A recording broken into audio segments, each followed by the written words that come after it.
So yun po, no? Gas muna tayo. Baso muna para may space pagka pinggan na.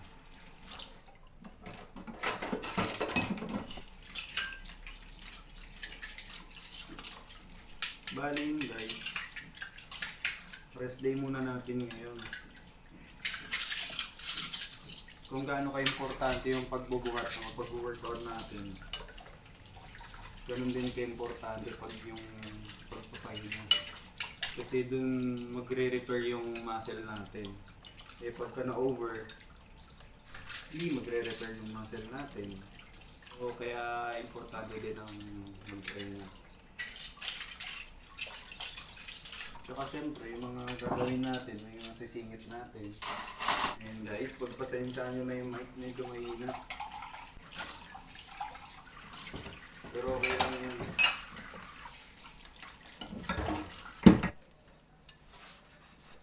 So yun guys, we're done. Let's go to our next mission.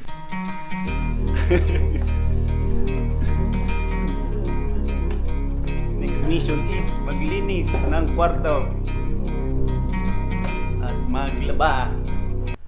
So tignan nyo naman guys kung gaano kagulo. Oh, ha? Kailangan natin maglinis para maayos ang ating pagpapahinga mamaya. So yan. So ito muna guys. Yan. Segregate muna natin.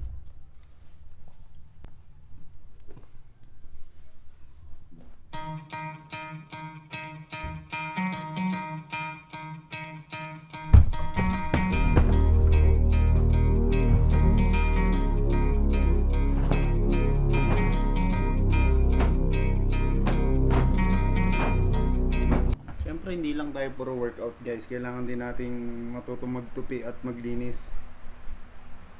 Napaka-importante din, di ba ganyan? See?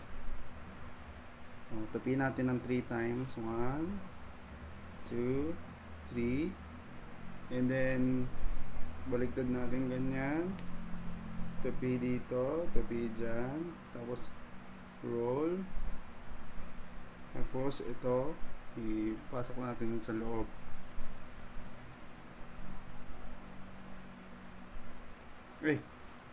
Napahiya si kuya niya. Wait lang. Ulit. Bakit?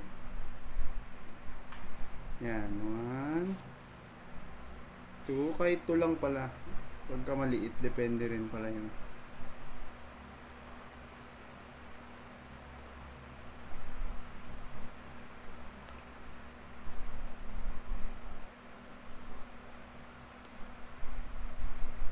O see? Di less space pagka nilagay nyo sa cabinet or Jura box nyo.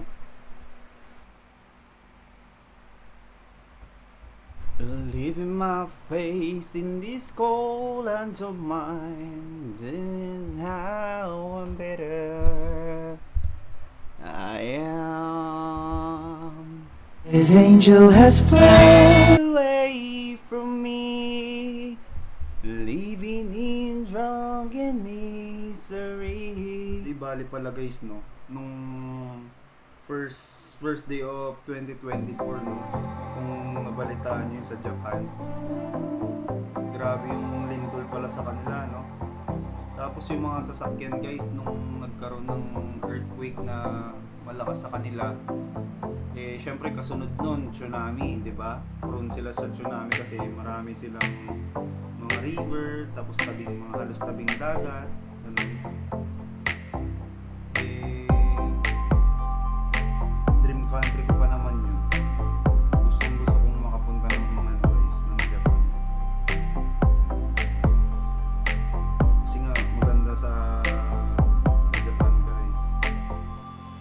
Linis.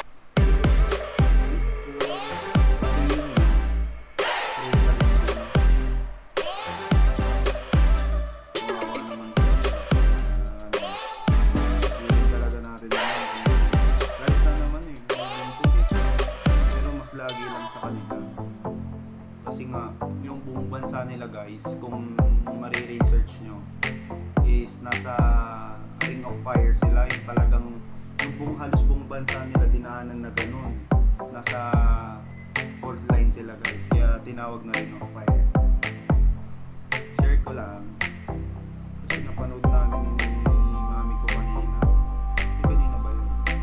Kahapon guys. Yung sobrang lakas, grabe. Siyempre marami rin tayong doon, kababayan na Pilipino.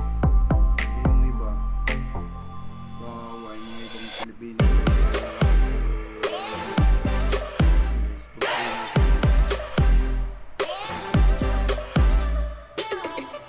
Mahilig din ba kayo guys sa anime? O sa mga Japanese na movie? Ako kasi guys, medyo mahilig ako sa anime. Ang maganda kasi ng mga story. Ang gagaling din ng mga Hapon kasi gumawa ng anime story or mga manga. Sobrang lulupit nila guys. So soon, sana makatapak tayo sa Land of the Rising Sun sa Japan. Sana masama ko kayo dun guys. Makapag-vlog tayo someday sa Japan. Balihin guys, tapos na tayo magtupi. Yan o.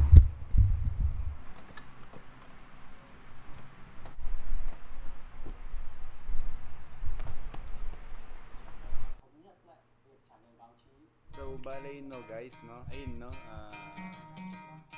kung makapansin nyo gabi na marami nangyari kanina at dumating yung order natin kanina guys na na pull up bar. Yan, kung makikita nyo dyan sa likod yan. So kung napapanood nyo to, gabi na. Salamat sa panonood guys, hanggang dito na lang tayo. Bye bye.